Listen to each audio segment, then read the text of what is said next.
Setelah 15-20 menitan, buka oven, kemudian putar loyangnya, lalu tutup kembali dan panggang lagi hingga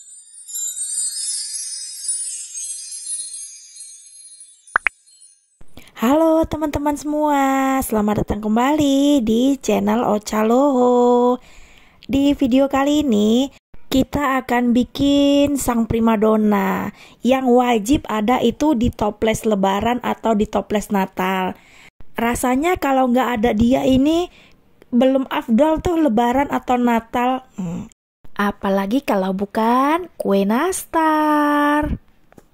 Pertama kita siapin dulu ya bahan-bahannya. Di sini saya sudah sediakan selai nanas yang sudah dibulet-buletin lebih kurang masing-masing 4 gram. Kemudian ada 500 gram tepung terigu protein rendah. Ada margarin 180 gram dan butter 70 gram. Lalu ada 2 buah kuning telur, 75 gram tepung susu, dan 75 gram tepung gula. Oke deh, langsung saja ya kita lanjut ke eksekusi. Margarin dan butter dikocok. Tidak perlu menggunakan mixer ya teman-teman, boleh pakai whisker atau seperti yang di video. Kemudian setelah itu masukkan tepung gula, aduk kembali, campur sampai rata dan hingga adonan tampak memutih. Teman-teman bisa lihat di video ya.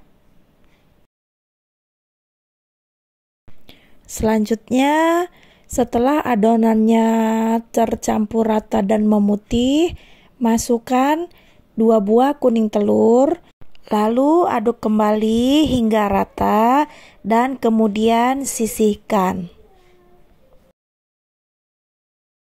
Kemudian lanjut, masukkan tepung susu ke dalam tepung terigu, lalu diaduk hingga rata.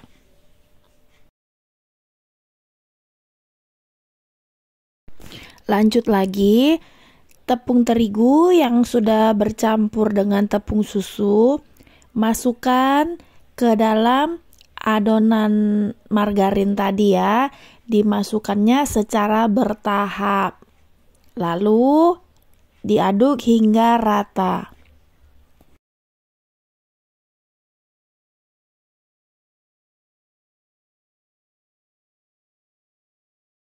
Setelah mulai rata, lalu masukkan kembali beberapa sendok tepungnya.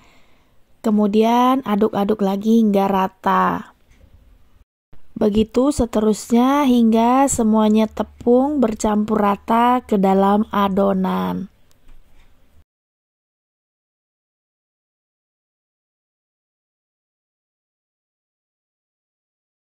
Setelah semua tepung masuk dan adonan pun semakin berat ya, maka selanjutnya adonannya kita ulenin pakai tangan saja ya. Uleninya sampai semua bahan benar-benar tercampur rata ya teman-teman. Kalau adonannya sudah tercampur rata, sekarang kita lanjut untuk membentuk adonannya ya. Di sini kita pakai kerokan buah yang dari bahan plastik. Tapi kalau teman-teman nggak ada, boleh ditimbang kira-kira lebih kurang 7-8 gram. Sebenarnya kalau untuk bentuk itu bebas ya, tergantung selera masing-masing.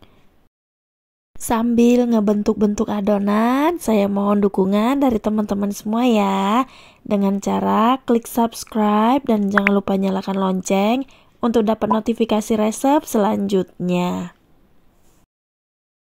Berhubung sudah banyak adonan yang sudah dibulet-buletin, sekarang kita masukin selai nanasnya ya dan dibentuk sempurna. Adonan yang udah dibulet-buletin tadi dipipihkan dulu, kemudian di tengahnya beri selai nanas yang sudah dibentuk bulat-bulat, lalu dibulatkan kembali. Kemudian setelah itu susun di atas loyang. Kalau untuk selai nanasnya, teman-teman boleh beli jadi atau bikin sendiri ya.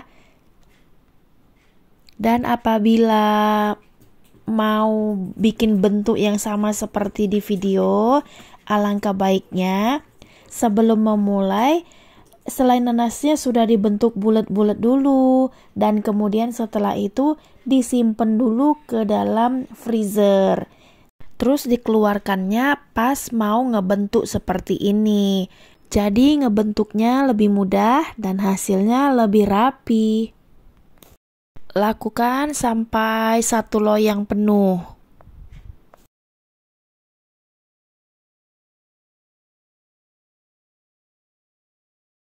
Setelah selesai dibentuk, sisihkan dulu ya. Kemudian panaskan oven. Api atas bawah dengan temperatur lebih kurang 150 derajat atau disesuaikan dengan oven masing-masing.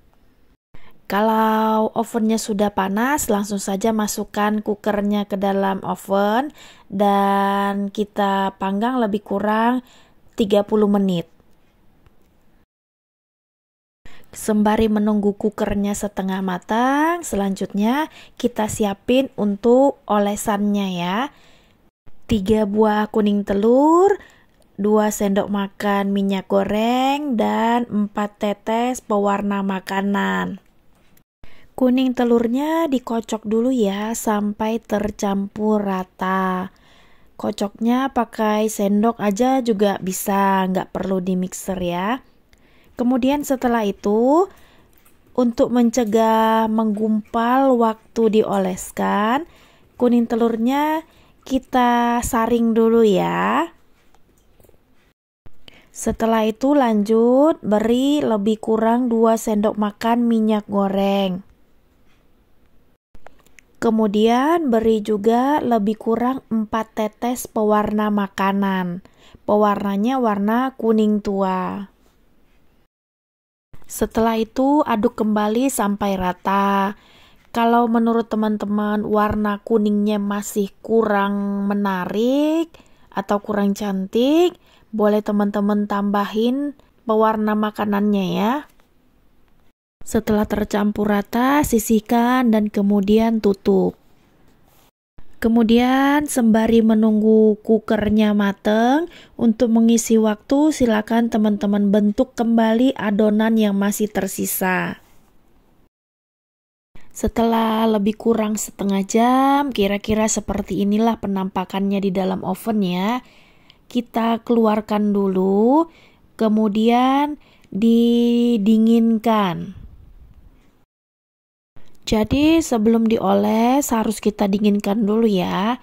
Diolesnya itu harus dalam keadaan hangat-hangat kuku atau dalam keadaan dingin supaya hasilnya bagus. Lanjut, dalam keadaan hangat, oles permukaannya dengan kuning telur yang sudah kita siapkan tadi ya. Oles dulu sampai full 1 loyang. Setelah 1 loyang selesai dioles, kembali lagi dioles untuk kedua kalinya supaya menghasilkan warna yang lebih cantik.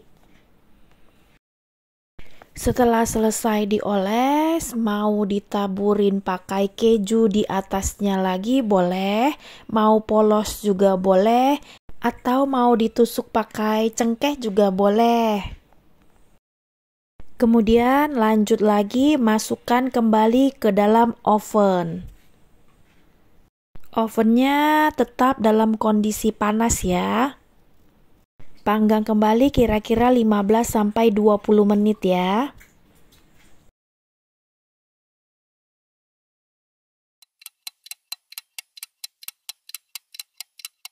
Setelah 15-20 menitan, buka oven, kemudian putar loyangnya, lalu tutup kembali dan panggang lagi hingga 15-20 menit lagi.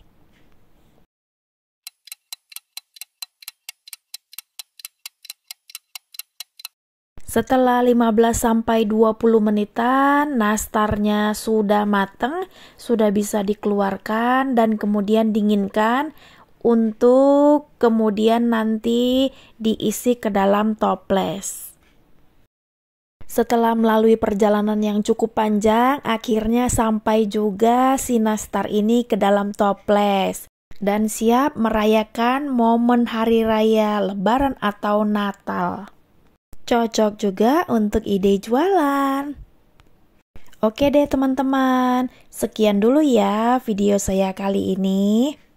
Jangan lupa like, share, komen, dan save ya.